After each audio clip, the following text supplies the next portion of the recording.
Olá, bom dia. Depois de se tornar o primeiro ex-presidente americano réu num processo criminal, Donald Trump fez um discurso em que posou de vítima e atacou o procurador do caso. As TVs americanas interromperam a transmissão diante das mentiras repetidas por Trump. Policiais israelenses e fiéis palestinos entraram em confronto num local sagrado para os dois lados. A violência se espalhou pelas ruas de Jerusalém e chegou à faixa de Gaza. A defesa do empresário Tiago Brenan, réu por uma série de crimes, pediu a revogação dos mandados de prisão expedidos contra ele. Segundo os advogados, Brenan, que está foragido nos Emirados Árabes, pretende voltar ao Brasil amanhã. O Procon alertou que a diferença de preço nos chocolates e ovos de Páscoa pode passar dos 300%. O ministro do Supremo, Gilmar Mendes, suspendeu a presunção de boa-fé que abria brechas para irregularidades no comércio de ouro. Você vai ver como um Rio de Minas, que estava sofrendo com o garimpo ilegal, renasceu graças a uma força-tarefa com a participação dos ribeirinhos. E a estreia dos times brasileiros na fase de grupos da Libertadores. Hoje é quarta-feira, 5 de abril, e o Bom Dia Brasil está começando.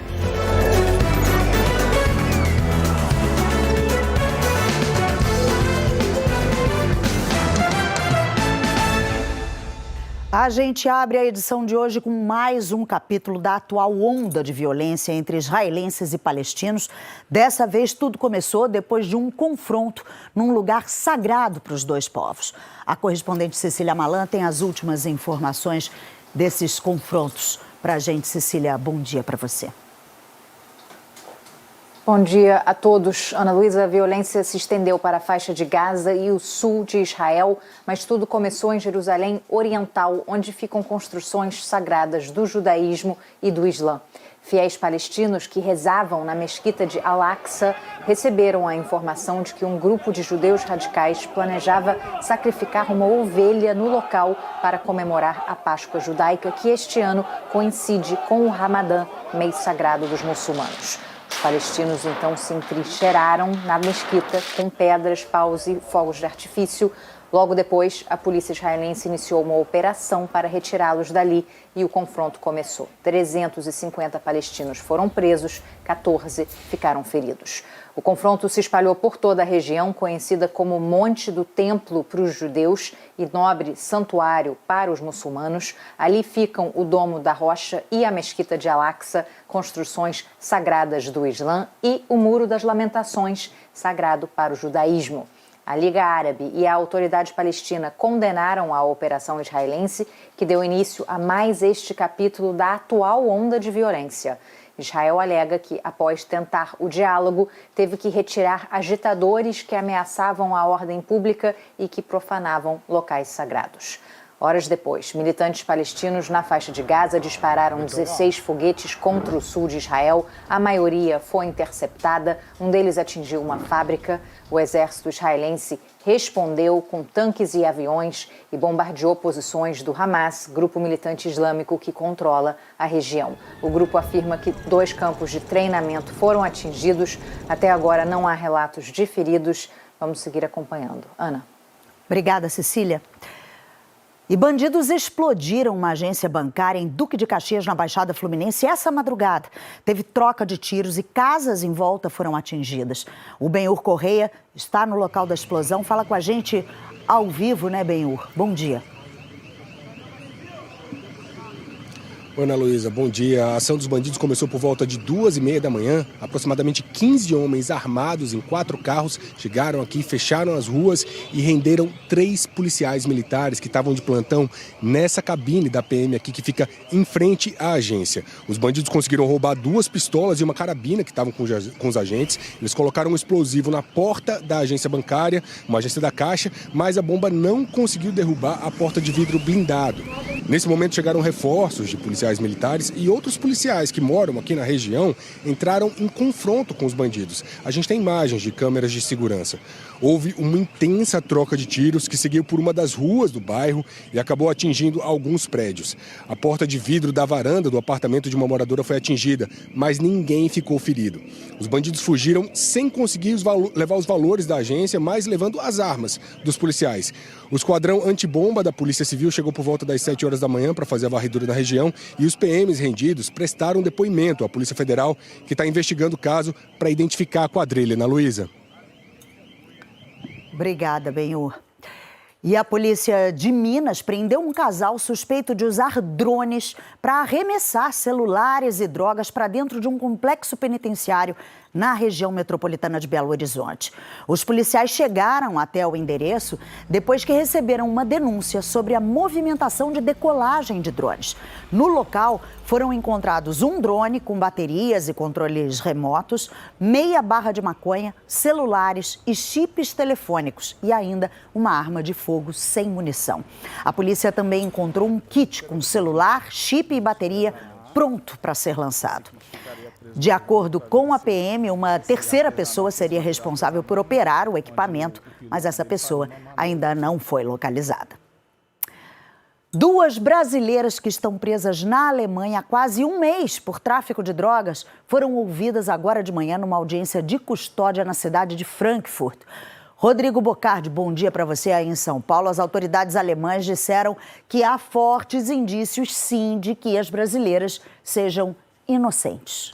Que medo que dá isso, né, Ana Luísa? Você vê, você não tem nada a ver com a história, de repente você está envolvido num caso assim, né? Horrível. Um bom dia para você, bom dia a todos. A audiência terminou agora há pouco em Frankfurt e o juiz e o Ministério Público alemães afirmaram que tiveram acesso ao inquérito policial com as fotos. Esse inquérito foi emitido aqui pela Polícia Federal Brasileira, mas ainda não receberam os vídeos. Fotos sim, vídeos não. E que consideram fortes os indícios de que elas não têm mesmo nada a ver com o tráfico de drogas. A gente mostrou aqui ontem, no Bom Dia Brasil, as etiquetas das malas das brasileiras foram trocadas no Aeroporto Internacional de Guarulhos e foram colocadas em malas com cocaína. Por isso, as 2 mulheres de Goiânia foram presas ao chegar na Alemanha em março. Apesar de as autoridades alemãs já terem esses indícios da inocência delas, querem ainda acesso ao inquérito completo, inclusive com a prisão da quadrilha, antes de liberá-las da prisão. O juiz e o Ministério Público alemães querem ter acesso às provas por meio do Ministério da Justiça e do Itamaraty e disseram que assim que essas provas chegarem lá, as brasileiras deverão ser soltas. Que chegue, então, esse inquérito logo, né, Ana Luísa? Imagina as 2 se verem assim, nessa situação, presas há um mês, envolvidas aí no esquema de uma quadrilha da qual elas nunca fizeram parte, nem sabem de nada. Obrigada, Bocardi. Até já. Até já. 16 pessoas foram presas numa operação no Complexo da Maré, no Rio de Janeiro, agora de manhã. O Genilson Araújo tem as informações ao vivo pra gente, a bordo do Globocop. Oi, Genilson, bom dia. Bom dia, Ana Luísa Guimarães, bom dia a todos. Mais um capítulo na história de violência a que estão submetidos os moradores de muitas comunidades na capital fluminense. Nós vamos lá para fora do Globocop para vocês acompanharem a situação aqui no Complexo da Maré. A Polícia Militar está realizando desde cedo uma operação com um batalhão de operações especiais da corporação. O objetivo, de acordo com o comando, é localizar e prender lideranças de uma facção criminosa.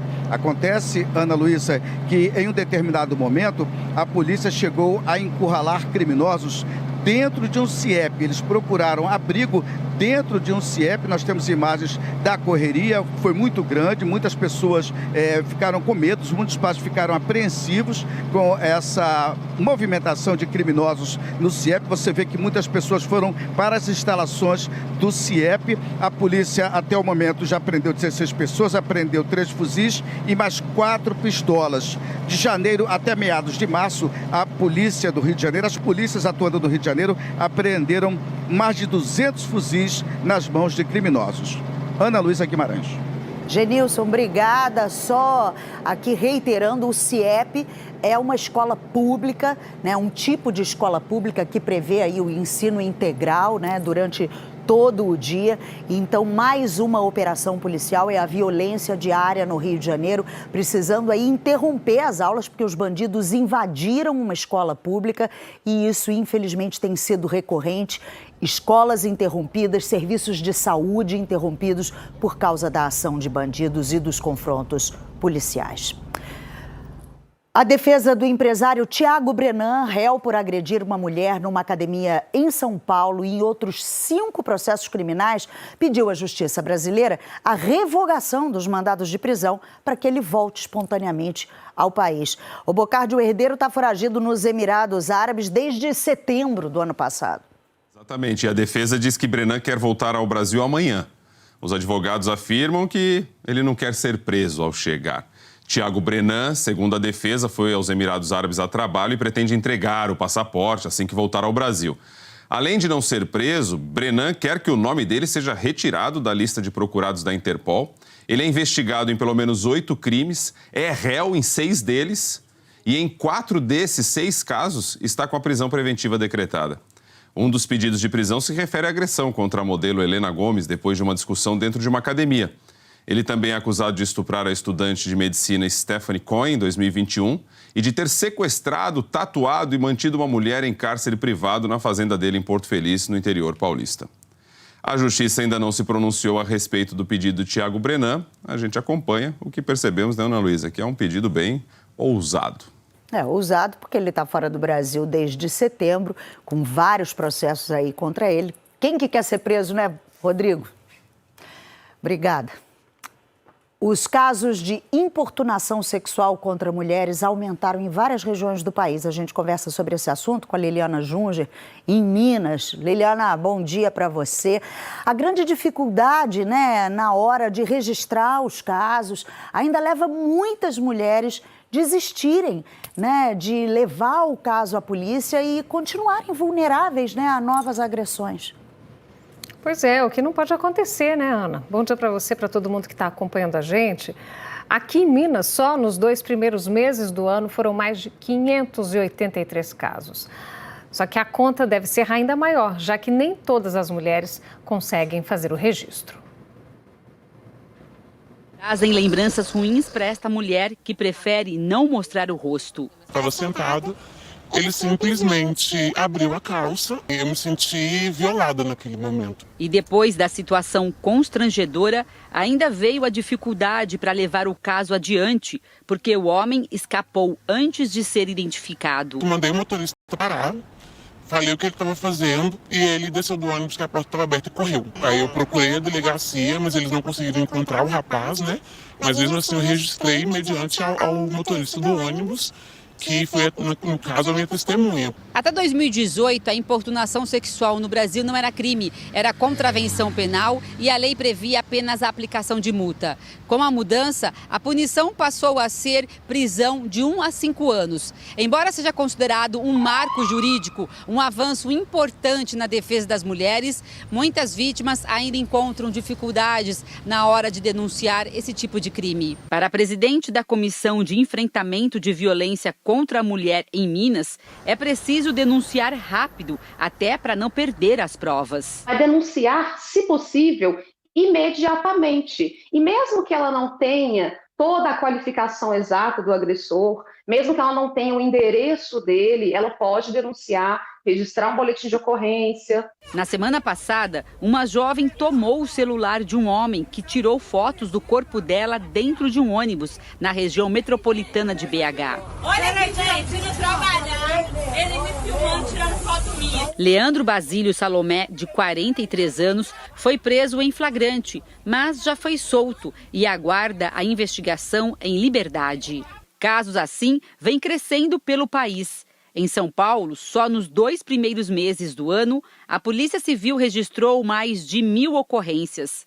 Um aumento de quase 53% em relação ao mesmo período do ano passado. Em Minas Gerais, foram 583 casos em janeiro e fevereiro, 32% a mais que os registrados nos mesmos meses de 2022. Eu acredito que esse aumento ele demonstra que mais mulheres têm se sentido mais seguras para poder denunciar, porque são crimes que muitas vezes as mulheres elas sofrem um julgamento pelo crime que ela sofreu. A gente tem que ter servidores preparados para atender essas mulheres. E os casos de importunação sexual também aumentam pelo restante do país. Nos 2 primeiros meses do ano, os casos cresceram mais de 40% em Pernambuco e no Rio de Janeiro, e mais de 30% no Paraná, em comparação com o ano anterior. Ana Luísa. Pois é, Liliana, muitas vezes o agente, né, que recebe a denúncia precisa estar preparado para acolher essa mulher que chega vulnerável, envergonhada, constrangida. Às vezes, para ela é até mais fácil fazer a denúncia diante de uma policial mulher, né? Tudo isso tem que ser levado em conta. Obrigada. E com o feriado da Semana Santa chegando, muita gente deve pegar a estrada. Para evitar acidentes e fiscalizar motoristas, começa hoje uma operação da PRF em todo o país. A repórter Ludmila Rodrigues tem todos os detalhes dessa operação para a gente, né, Ludmila? Bom dia para você. Tenho sim, Ana Luísa. Bom dia para você e para quem acompanha a gente. Então, a Operação Semana Santa da Polícia Rodoviária Federal começa hoje e vai até domingo. Só que em Goiás, a PRF espera um aumento de 30% nas estradas. Isso só entre hoje e amanhã.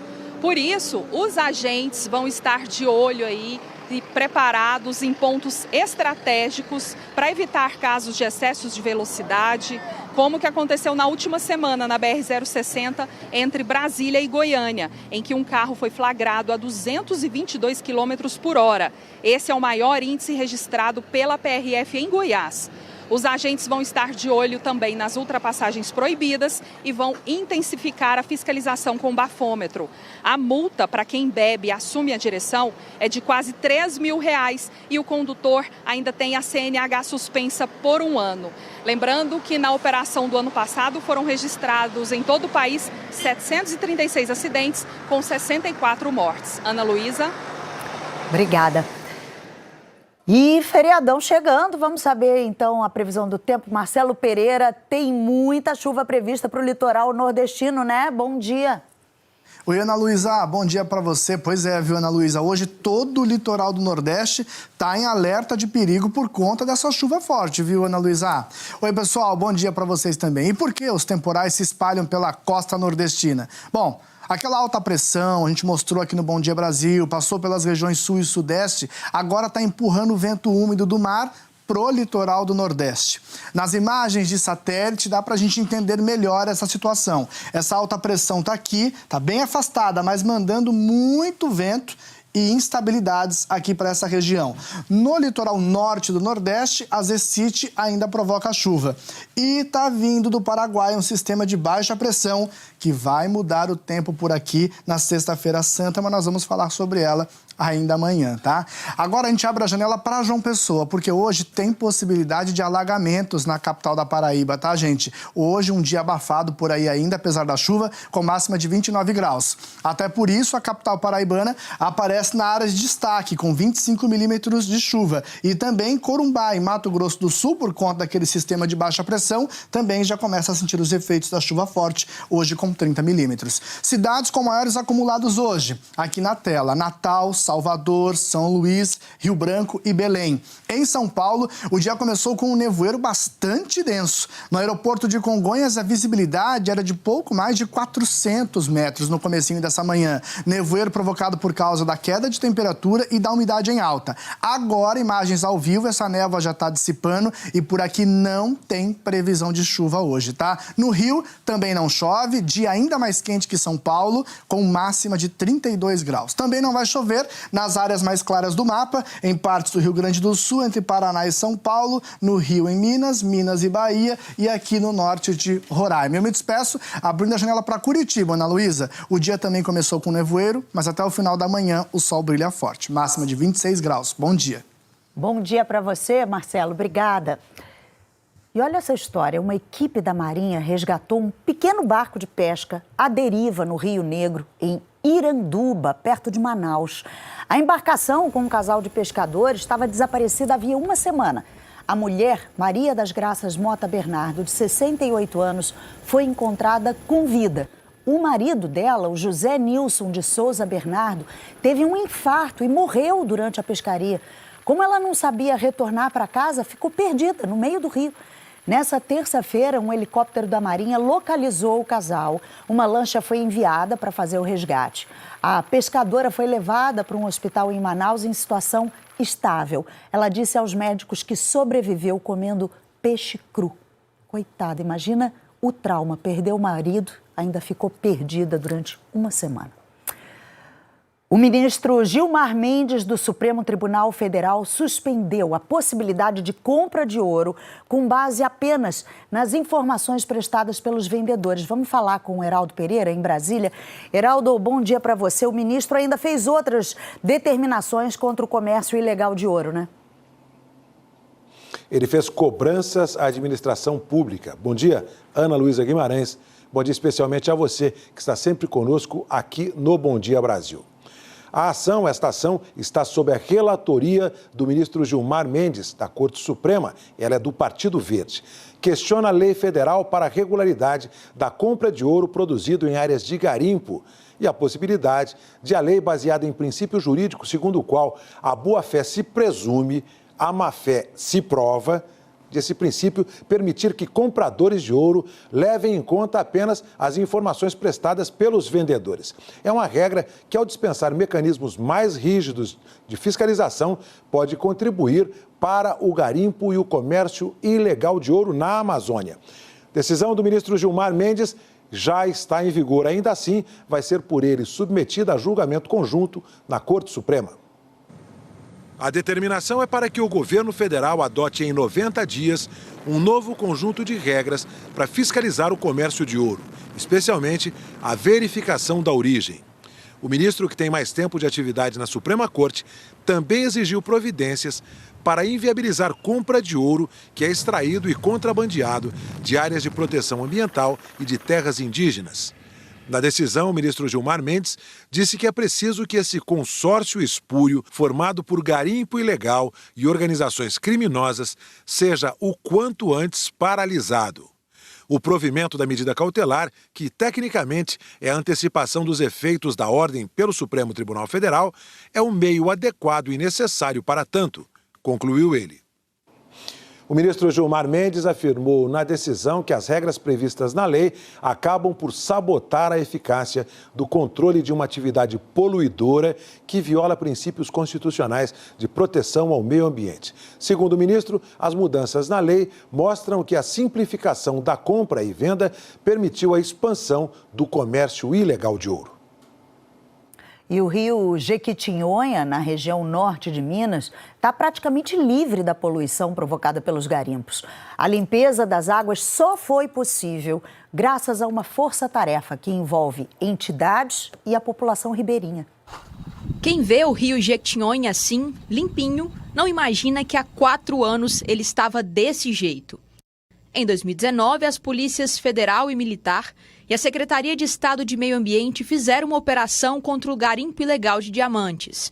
Alguns ribeirinhos chegaram a se mudar por causa da contaminação do rio. Nós começamos a beber aquela água suja, aí eu fui obrigado a sair com a família. Após a operação, foi criada uma rede de proteção para monitorar a qualidade da água e impedir a volta do garimpo. É um trabalho formiguinha, todo mundo é o olho do outro. Então, lá no Areinha, se acontecer alguma coisa, nós vamos ficar sabendo de imediato. Todo mundo virou monitor do rio Jequitinhonha para chegar a isso que está aqui hoje. Água limpa e muito peixe. Essa é a realidade agora do rio Jequitinhonha. Por muitos anos foi castigado com a lama e a poluição, mas voltou a ser fonte de renda e alimento para os ribeirinhos. Uma avaliação do Instituto Mineiro de Gestão das Águas mostrou que a turbidez do rio despencou de um nível considerado alarmante para quase zero. Alívio para o seu Geraldo, que pôde voltar a morar às margens do rio com a família. Essa água é para o uso de casa. Faço uma hortinha, molhar as plantas, que tem umas plantaçãozinhas na porta. É vida para nós ribeirinhos, quem mora no leito do rio. Porque você pode vir de manhã e pegar o almoço. É o peixe que hoje voltou, a fauna e a flora que voltou a nós termos no Rio Jequitinhonha. E a seguir os próximos passos do processo criminal contra o ex-presidente Donald Trump. Ontem ele discursou a apoiadores e disse ser inocente. Atacou ainda o promotor responsável pela investigação. Agora vamos ver imagens ao vivo do Mineirão, ali na Avenida Abraão Caram com a Avenida Oscar Pascoal, no bairro São Luís. Trânsito bem tranquilo por lá, o sol já está firme aqui em Belo Horizonte. Tem também a Avenida Antônio Carlos, na altura do IAPI, no bairro São Cristóvão, 8 horas e 54 minutos.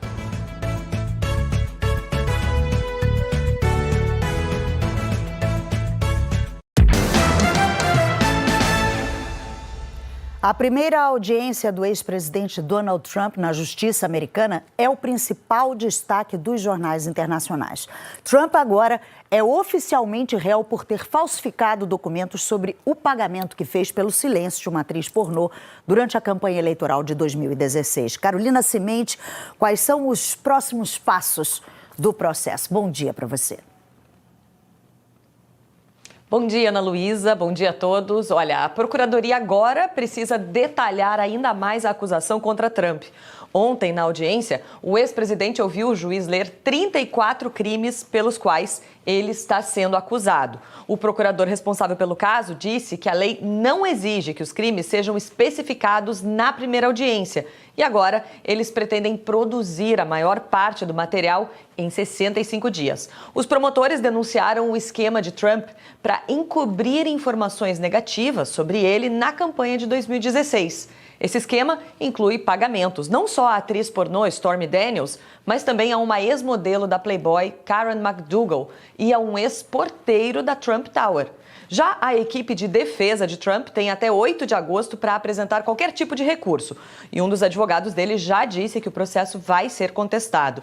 A Procuradoria vai ter até 19 de setembro para responder. E a próxima audiência presencial está prevista para 4 de dezembro. No fim da noite, Donald Trump fez um pronunciamento na Flórida. Ele atacou o promotor que o indiciou e reafirmou ser inocente. Trump falou a seguidores em Mar-a-Lago, a mansão onde ele mora na Flórida. O presidente americano falou de outras investigações criminais que estão em curso contra ele, como sobre ter tentado mudar o resultado da eleição de 2020 no estado da Geórgia, e sobre ter se apropriado de documentos secretos do governo que o FBI apreendeu em Mar-a-Lago. Mas ele não disse nada a respeito de outra investigação, sobre o papel dele na invasão do Congresso americano em janeiro de 2021. Talvez o mais importante de todos os casos, porque ele pode vir a ser acusado de insurreição, o que o tornaria inelegível na eleição presidencial de 2024, caso seja condenado. O discurso foi tão longo e repleto de afirmações falsas que as redes de TV americanas pararam de transmitir antes que chegasse ao final. Em vez de se defender especificamente das acusações pelas quais vai ser julgado em Nova York, Trump preferiu partir para o ataque pessoal aos investigadores. O principal alvo dele foi o promotor aqui de Manhattan, Alvin Bragg. O promotor de justiça apresentou 34 acusações contra Trump. Ele se declarou inocente de todas as acusações. Elas dizem respeito a registros de pagamentos que a promotoria afirma que Trump falsificou. A base do processo é o pagamento de $130 mil à atriz pornô Stormy Daniels, às vésperas da eleição presidencial de 2016. Trump queria impedir que ela falasse para uma revista que os dois tiveram um caso. Ele nega o relacionamento. O ex-presidente admite que ordenou o pagamento para silenciar a atriz, mas afirma que não foi irregular.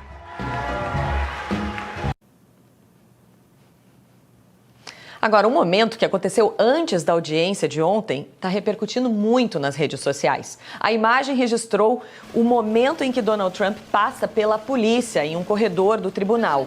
Só que o que chama a atenção é a atitude dos dois policiais que estão ali no tribunal, que estão à frente de Donald Trump. E ao passarem por uma porta, os dois agentes largam a porta na cara de Trump, não seguram para ele passar. E a imagem viralizou. Teve quem adorou a atitude deles e teve gente que destacou que Donald Trump foi maltratado no tribunal. Ana Luísa e Miriam.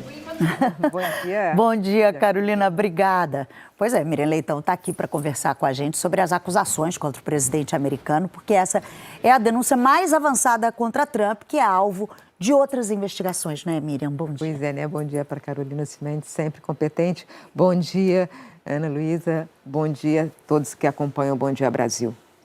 Essa é uma das acusações. Na verdade, a principal suspeita sobre Donald Trump, como sobre outros líderes da extrema-direita, é conspirar contra a democracia. E ele fez isso ao tentar forçar as autoridades da Geórgia a mudar o resultado das eleições e depois com o estímulo à invasão do Congresso. Mas nesse caso é robusto o suficiente, né?